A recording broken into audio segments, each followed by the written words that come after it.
Donc si vous avez choisi la Normandie pour tourner votre prochain film, ce n'est pas un hasard. Vous avez des attaches? C'est pas un hasard parce que mes grands-parents ont une maison tout près d'ici, à Saint-Julien-sur-Sarthe. Et en fait, cette maison remonte dans la famille au début du XXe siècle. Et je suis venu toute mon enfance au Mel-sur-Sarthe et j'ai des souvenirs. Et c'est seulement il y a quelque temps que je me suis dit, mais au fond, je connais le village et je connais la région par attachement affectif et familial, mais au fond, est-ce que je la connais vraiment? Et c'est après que je me suis dit, mais au fond, il faut que je rencontre des gens, des éleveurs, et puis peu à peu, de fil en aiguille, j'ai eu envie de me plonger dans cette réalité, et l'idée d'un film s'est imposée à moi. Alors quel est le scénario de votre prochain film? Le point de départ, c'est vraiment la rencontre de deux mondes. Il y a le monde des éleveurs d'un côté, et l'obsession d'un photographe américain qui existe d'ailleurs, qui fait ce qu'on appelle des happening news, c'est-à-dire qu'il met en scène des centaines de personnes qu'il déshabille dans des villes. D'ordinaire, c'est très urbain. Et j'ai imaginé qu'il soit coincé ici, au Mail-sur-Sarthe, et qu'il propose au maire de déshabiller les gens de son village. Et évidemment, personne ne veut y aller. Personne ne veut y aller parce que c'est pas dans la culture.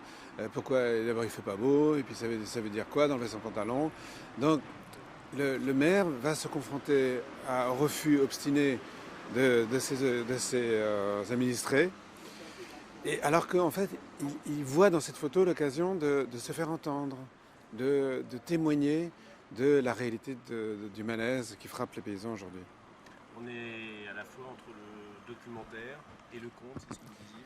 Oui, c'est un mélange parce qu'on va filmer dans des fermes. Je me suis beaucoup nourri d'expériences d'éleveurs. Certains d'ailleurs vont même jouer dans le film avec des acteurs professionnels comme François Cluzet par exemple. Et c'est ce mélange de ton et de vérité qui va faire, je crois, en fait, l'intérêt du film. Est-ce que pour vous c'est une façon de porter l'éclairage sur une population vraiment en grande difficulté aujourd'hui? Oui, il y a un côté un peu militant, comment dire, un peu. C'est vrai qu'il y a très peu d'images du monde paysan dans la fiction contemporaine. On voit tout le temps des commissariats, des flics, des bandits, des gangsters ou des ados, mais on ne raconte pas dans les films le type qui est là avec ses chèvres, avec ses vaches et qui a des problèmes pour finir sa fin de mois, alors que la réalité française dépend de ce monde de l'agriculture. Et donc j'ai l'impression de réparer un manque. Et il fallait une part de colère, de révolte, et vous avez choisi un acteur bien connu des Français.